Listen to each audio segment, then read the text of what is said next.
नमस्कार दोस्तों, मेरा नाम है प्रवीण और आप देख रहे हैं पालका फ्लिट से इस चैनल को एक बार फिर से। तो आज मैं लेकर आपके लिए बहुत ही important topic again from the GATE mass transfer के हमारे क्वेश्चंस। जो आज का जो क्वेश्चन स्पेशली फोकस्ड है ऑन गेट 2011 जो पूछा गया था 2 मार्क्स के लिए। Specially we are focusing on drawing और हमारा यहाँ पे ड्राइंग रह गए, यहाँ पे डिस्टिलेशन का ये क्वेश्चन एक्चुअली में करेक्ट कर लीजिएगा, ठीक है। यहाँ पे लिख देता हूँ, this is from the distillation question, ठीक है। ओके, तो आज हम यही क्वेश्चन करने वाले। बट आगे बढ़ने से पहले अगर आपने मेरे चैनल सब्सक्राइब नहीं किया तो प्लीज ये आपसे बहुत बड़ी सी रिक्वेस्ट कि आप मेरा चैनल सब्सक्राइब कीजिए, लाइक एंड शेयर करना मत भूलिएगा, ताकि मैं ऐसे ही एजुकेशनल वीडियोस आपके लिए हमेशा हर पल लेके आता हूँ। और इसी वीडियो के डिस्क्रिप्शन बॉक्स में अगर आप देखें तो आपको एक लिंक मिलेगा जहां से आप इसी चैप्टर यानी कि जो हमारे चैप्टर का नाम है या फिर बोल सकते हैं प्ले लिस्ट का नाम है गेट मास ट्रांसफर के तमाम क्वेश्चन गेट 2002 से लेकर गेट 2020 तक। बट आगे बढ़ने से पहले अगर आपने मेरे चैनल सब्सक्राइब नहीं किया तो प्लीज आपसे बहुत बड़ी सी रिक्वेस्ट कि आप मेरे चैनल सब्सक्राइब कीजिए, लाइक एंड शेयर करना मत भूलिएगा, ताकि मैं ऐसे ही एजुकेशनल वीडियोस आपके लिए हमेशा हर पल लेके आता हूँ। इसी वीडियो के डिस्क्रिप्शन हो सकता है कि मैं कुछ चीजें रिपीट कर रहा हूँ, सॉरी फॉर दैट। इस वीडियो के डिस्क्रिप्शन बॉक्स में एक लिंक दिया हुआ है जहां से आप इसी यानी कि मतलब जो भी ये प्ले लिस्ट है इसको लिंक दिया हुआ है जहां से आप तमाम वीडियोस डाउनलोड कर सकते हैं। एक छोटी सी रिक्वेस्ट एक और करना चाहूंगा कि अगर आपको लगता है कि हमारे वीडियो से आपने कुछ सीखा है, डेफिनेटली आपके अच्छे मार्क्स आए हैं, ओके, आपके कॉन्सेप्ट्स क्लियर हुए हैं, आपको यूनिवर्सिटी में कुछ यानी कि सीट मिल गई है, तो डेफिनेटली मैं ये रिक्वेस्ट करना चाहूंगा कि आप डेफिनेटली डोनेट कीजिएगा, दिल खोल के डोनेट कीजिएगा। तो this is request, gentle request to you, okay. आपकी मर्जी, आप जितना भी डोनेट करना चाहें, ठीक है। क्योंकि आपको मालूम है कि ये जो हम वीडियोस बनाते हैं इससे हमें कुछ खास आमदनी नहीं होती, ठीक है। तो चाहूंगा कि आपसे कुछ सपोर्ट मिले, ठीक है, और ताकि मैं ऐसे ही एजुकेशनल वीडियोस लेके आता रहूं। तो इस क्वेश्चन को हम समझेंगे अपनी नेटिव लैंग्वेज हिंदी में, साथ में लिखेंगे गिवन डेटा और साथ में बनाएंगे डायग्राम। क्योंकि अगर ये क्वेश्चन 5 मार्क्स का यूनिवर्सिटी में पूछ लिया गया होता तो ये एटलीस्ट 1 मार्क्स तो देगा गिवन डेटा, अगर क्वेश्चन नहीं भी अटेम्प्ट हो रहा है, डायग्राम का एक क्वेश्चन मिल जाता है, ठीक है। तो एटलीस्ट 1 मार्क्स मिलेगा, 10 मार्क्स का क्वेश्चन है तो एटलीस्ट 2 मार्क्स मिलेंगे। तो चलिए स्टार्ट करते हैं। A binary feed mixture containing, मिल गया यहाँ पे, कंटेनिंग है यहाँ पे, ठीक है, containing equimolar quantities of component S and T is to be distilled in a fractionating tower of atmospheric pressure।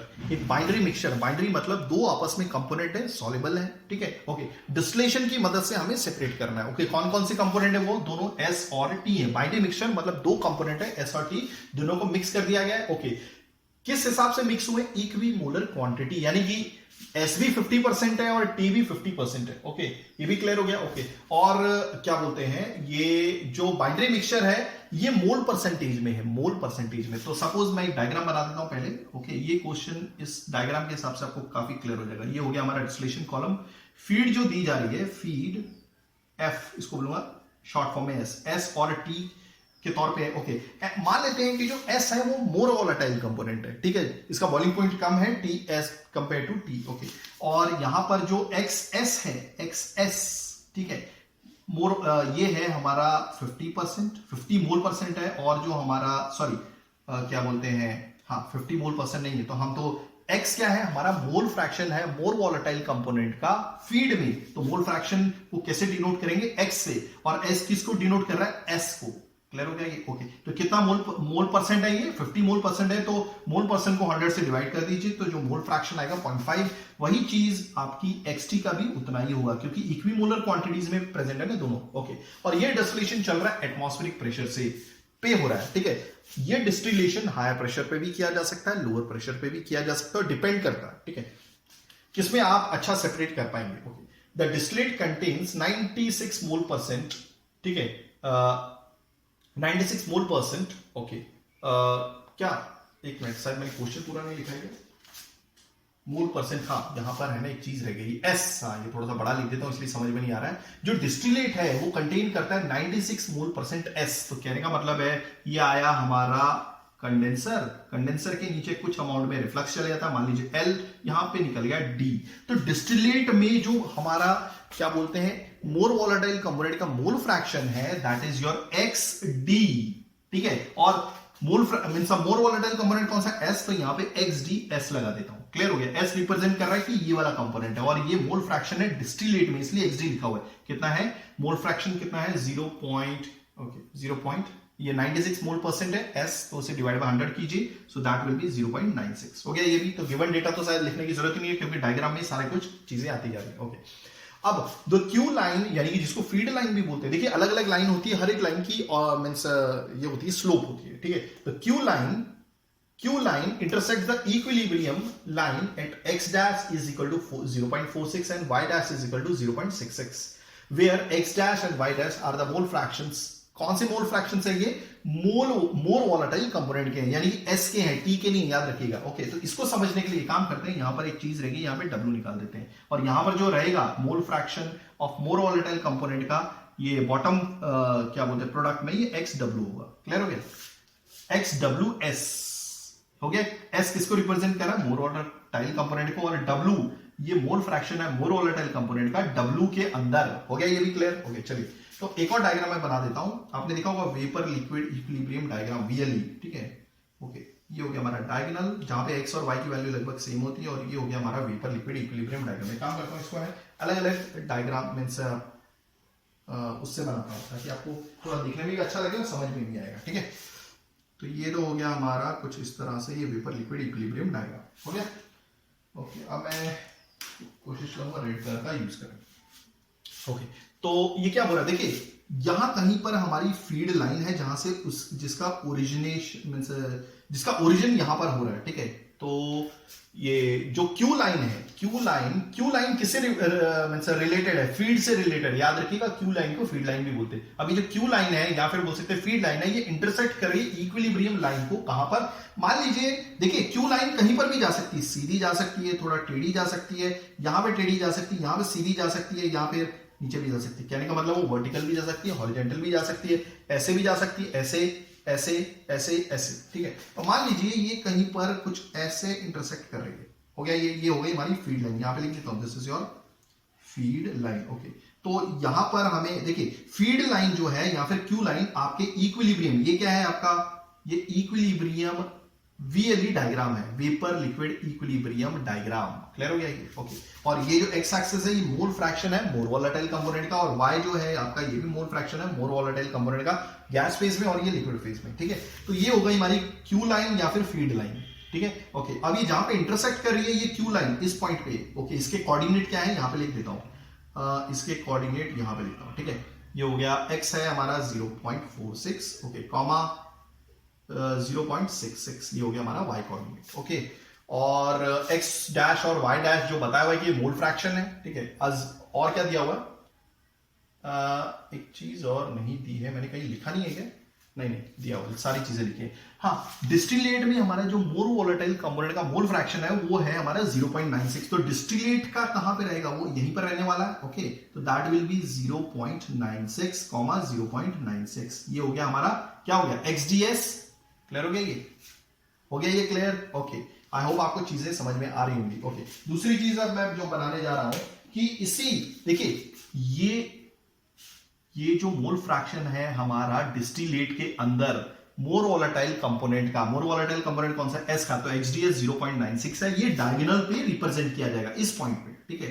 Okay, अब आपको मालूम है अगर हमें क्या बोलते हैं एनरिचिंग सेक्शन की ऑपरेटिंग लाइन बनानी है तो कहां से निकलेगी? वो यहीं से निकलेगी, इसी पॉइंट से। और कहां से गुजरेगी? जहां पर ये दोनों क्यू लाइन और इक्विलिब्रियम लाइन आपस में इंटरसेक्ट कर रहे हैं, तो ये निकलेगी ऑपरेटिंग लाइन हमारी एनरिचिंग सेक्शन की। क्लियर हो गया? ओके, अब आपको मालूम है कोई भी लाइन की स्लोप आप कैसे निकालते हो? y2 minus y1 upon x2 minus x1, यानी कि उस लाइन पे कोई भी दो कोऑर्डिनेट चाहिए, तो हायर कोऑर्डिनेट y का माइनस लोअर कोऑर्डिनेट y का अपॉन हायर कोऑर्डिनेट x का अपॉन लोअर कोऑर्डिनेट x का, तो वो होती है हमारी स्लोप। तो वैसे ही आप देख लीजिए, ठीक है। इसको मिटा दे तो लगभग हमारा ये क्वेश्चन हो गया है। हाँ, एक चीज हो गया है, क्या रह गया था? Assume the McCabe-Thiele method is applicable. Okay, होने वाला है। ओके, 25 प्लेट या 25 प्लेट तक है तो आपका मैकेब-थियल मेथड लगेगा। रिलेटिव वॉलेटिलिटी जो है वो कांस्टेंट है, और जो मिनिमम रिफ्लक्स रेशियो हमें ढूंढना, और फीड क्या है आपकी? फीड वेपर है, पार्शियली वेपर है, वो भी हम बताएंगे, ठीक है। ओके, यहां पे देखिएगा अभी ध्यान से।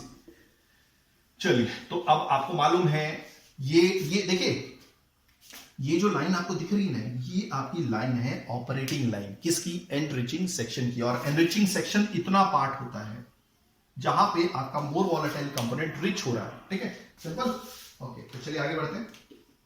तो मैं क्या करूंगा, ये जो लाइन हमने बनाई ना ये, ओके, यहां पर एक कोऑर्डिनेट 0.96, ओके, एक्स कोऑर्डिनेट भी वही है, वाई कोऑर्डिनेट भी वही है। क्यों ऐसा? क्योंकि ये डायगोनल पे है ना, ये वाला पॉइंट डायगोनल पे। क्लियर हो गया? तो डायगोनल पे कोई भी पॉइंट x भी उतना ही होता है, y भी उतना होता है। ओके, अब जहां पर आपकी ये q लाइन और ये आपकी इक्विलिब्रियम लाइन इंटरसेक्ट हो रही है, ये वहां का पॉइंट है। ओके, तो ये क्या है 0.46, 0.66 हो गया ये।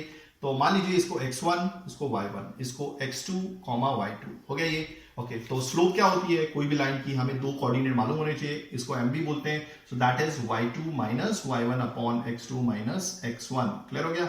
ओके, सो देयरफॉर मैं क्या लिखूंगा 0.96 minus 0.66 upon that is your 0.96, x2 हो गया माइनस 0.46। तो अगर आप इसे निकालेंगे तो this is coming up to be कितना आएगा?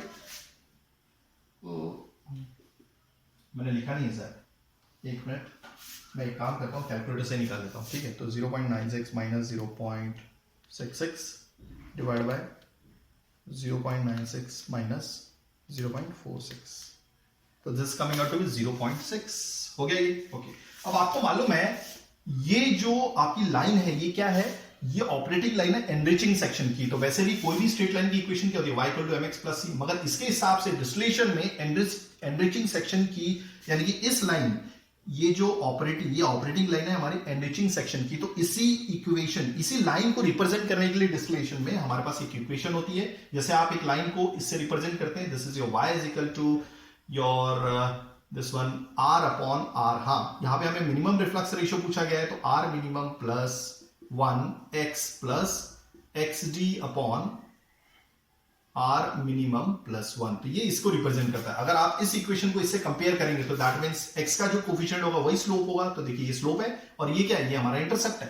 ठीक है, ओके, तो ये क्लियर हो गया। ओके, तो ये हमारी स्लोप हो गई ना r minimum by r minimum plus 1, क्योंकि हमने x का जो भी कोफिशिएंट होगा वो स्लोप ही होगी। तो यहां पे स्लोप आ गई 0.6, तो r minimum upon r minimum plus 1 is equal to 0.6। अब मैं क्या करूंगा? सिंपल, हाँ, अब आप देखिएगा यहाँ पे। ठीक है, तो इस r मिनिमम को नीचे लेके आऊंगा और दोनों से डिवाइड कर दूंगा, तो दैट विल बी, ये नीचे आएगा जब r मिनिमम से डिवाइड होगा तो ये वहां पे 1 आ जाएगा। जब ये r मिनिमम 1 से डिवाइड होगा तो that will be 1 upon r minimum,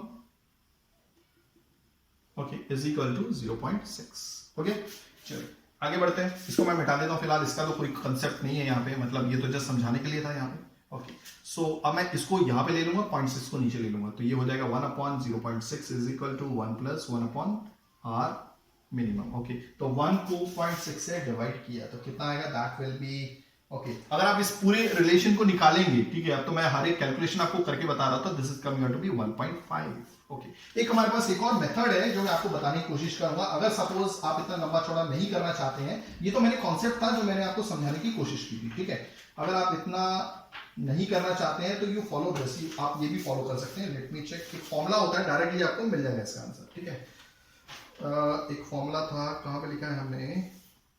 wait for a second, मैं अभी 1 मिनट में बता रहा हूं आपको। फॉर्मूला था, ठीक है, आई होप आपको चीजें समझ में आ गई होंगी। वो फॉर्मूला नहीं मिल रहा मेरे को, कहां गया? Let me check, everything is working fine. हाँ, ये है फॉर्मूला, आप डायरेक्ट r मिनिमम है ना निकाल सकते हैं। ये तो कॉन्सेप्ट था जो हमारा, मतलब ये कैसे निकलता है वो हमें मालूम होना चाहिए। ठीक है, फॉर्मूला तो आप रख लीजिए, कोई प्रॉब्लम नहीं है। Y d minus y star upon y star minus x star. Clear हो गया? ओके, वाई डी क्या है आपका? दिस लाइन, ये वाई डी, ये एक्स डी है, ये वाई डी। क्लियर हो गया? ओके, y स्टार क्या है? ये इक्विलिब्रियम कंपोजिशन है। इक्विलिब्रियम कंपोजिशन क्या है? 0.66, यानी कि यहां पे लिख देता हूं 0.96 minus 0.66 upon y star 0.66 minus x star. x star क्या है? 0.46। तो आप देखेंगे ये भी कितना आ रहा है? 1.5 आ रहा है। हो गया ये clear? So that was your answer, 1.5। Minimum reflux ratio is 1.5। Okay, आगे बढ़ते हैं। अब देखिए ये पूरा क्लियर हो गया। ओके, चलिए अब हमें ये नहीं मालूम, अब हम एक और चीज देखेंगे यहाँ पे। ठीक है, तो देखिए ये हो गया वेपर लिक्विड इक्विलिब्रियम डायग्राम। अब पूछा था कि फीड क्या है। ठीक है, ओके, मान लीजिए ये फीड यहां से ओरिजिनेट हो रही है। ठीक है, फीड ऐसी भी हो सकती है, फीड ऐसी भी हो सकती है, फीड लाइन ऐसी भी हो सकती है, ऐसी भी हो सकती है, ऐसी भी हो सकती है। ये कब होती है? जब आपका फीड कोल्ड हो। क्या? कोल्ड फीड, जहां पे Q इज ग्रेटर देन 1। ये कब होगी? जब फीड आपका बबल पॉइंट पे हो, यानी कि उबल रही हो और लिक्विड हो। बस यहां पे Q इक्वल टू 1 होती है, यानी कि पूरा Q is amount of liquid. Q क्या है? एक अमाउंट ऑफ लिक्विड है जो, नहीं, Q एक पार्ट है जो लिक्विड है फीड का। ठीक है, Q is a part of feed, Q एक पार्ट है फीड का जो लिक्विड है। ओके, अब यहां पर जो Q की वैल्यू है वो आपकी पार्शली वेपर है, पार्शली लिक्विड है, तो that means it is Q is means not greater than 1, less than 1 and greater than 0। हो गया ये? ओके, तो यहाँ पे पार्शली वेपर पार्शली लिक्विड आ जाएगी। ओके, यहां पर आपकी वेपर हो जाएगी, कहने का मतलब है जो Q की वैल्यू 0 हो जाती है, और यहां पर Q इज लेस देन 0, यानी कि सुपर हीटेड वेपर आएगी। अब हमें क्या पता चलेगा कि हमारी फीड क्या है? Super heated vapour. ओके, अब देखिए इसे पता करने का एक ही तरीका है। आपको मालूम है कि एक चीज, हाँ, आपको मालूम था कि जो XF था, XFS, ये कुछ लिखा था आपने, ठीक है, 0.5 मोर वॉलेटाइल कंपोनेंट। देखिए आपका ये जो डिस्टिलेशन कॉलम था उसको जो फीड दी जा रही थी इक्विमोलर क्वांटिटीज की दी जा रही थी। यही क्वेश्चन था, मैंने क्वेश्चन तो फिलहाल निकाल दिया है, लेट मी चेक। हाँ, इक्विमोलर क्वांटिटीज थी। ओके, तो आपकी फीड में मोर वॉलेटाइल कंपोनेंट का कंपोजिशन क्या था? That is XF। XF मतलब मोर वॉलेटाइल कंपोनेंट का मोल फ्रैक्शन फीड के अंदर, और S रिप्रेजेंट करता है मोर वॉलेटाइल कंपोनेंट को, ठीक है, दैट इज 0.5। तो कहने का मतलब है यहां की कोऑर्डिनेट क्या थे? 0.5, 0.5, क्योंकि x कोऑर्डिनेट पर है, मतलब ये डायगोनल पे है, तो x कोऑर्डिनेट भी वही होगा, y कोऑर्डिनेट भी वही होगा। ओके, अगर हम इस Q लाइन, ये जो Q लाइन है, देखिए इस Q लाइन पे हमें दो कोऑर्डिनेट मालूम है, एक ये कोऑर्डिनेट और एक ये कोऑर्डिनेट। क्लियर हो गया? ओके, तो अगर हम इसकी स्लोप निकालें और स्लोप अगर नेगेटिव आई तो दैट मीन्स जो फीड होगी वो आपकी क्या होगी? पार्शली वेपर पार्शली लिक्विड होगी, यानी कि आधा लिक्विड आधा वेपर। ठीक है, तो सबसे पहले इसकी स्लोप निकाल लेते हैं। स्लोप इज इक्वल टू क्या है? y2 minus y1 upon x2 minus x1। ठीक है, तो y2 क्या है? दिस इज 0.66, ये है x1 y1, ये है x2 y2, तो y2 is 0.66 minus y1 is your 0.5, ठीक है, अपॉन x2 0.46 माइनस 0.5। अगर आप देखेंगे ये आएगा नेगेटिव, नेगेटिव कितना आएगा? This is coming out to be negative 4। Okay, और आपकी स्लोप है, और स्लोप क्या होती है? tan theta is equal to, slope अगर नेगेटिव आई तो दैट मींस आप समझ जाइए दैट इज वेपर। क्लियर हो गया? Okay, tan theta is equal to negative 4, so therefore theta is equal to negative 79 point something आ रहा है, 75.9 आ रहा है, हाँ, negative 75.9 degree. Okay, so that means suppose, इसको भी हम समझेंगे, देखिएगा यहाँ पे, ठीक है, ये हो गया क्लियर। अब इसे देखिएगा, हाँ, तो इसको आप रेफरेंस एक्सेस ले लीजिएगा। ओके, इसके रेस्पेक्ट में जो एंगल आएगा दैट इज योर 75.9, और वो भी नेगेटिव का। अगर आपका एंगल नेगेटिव आता है या स्लोप नेगेटिव आती है तो दैट मींस वो जो होगा पार्शली वेपर पार्शली लिक्विड होगा। क्लियर हो गया? ये तो क्लियर हो गया। ओके, इसके लिए ये वाले एंगल के लिए क्या होगा? ये 90 डिग्री, अगर थीटा इक्वल टू 90 डिग्री आता है तो जो आपका लिक्विड है वो बबल पॉइंट पे, यानी कि बॉइल हो रहा है, और वहां पे सारा का सारा लिक्विड है। ठीक है, हो गया। इसको वो भी बोलते हैं, क्या बोलते हैं अभी मुझे याद नहीं आ रहा, मगर ये बबल पॉइंट है।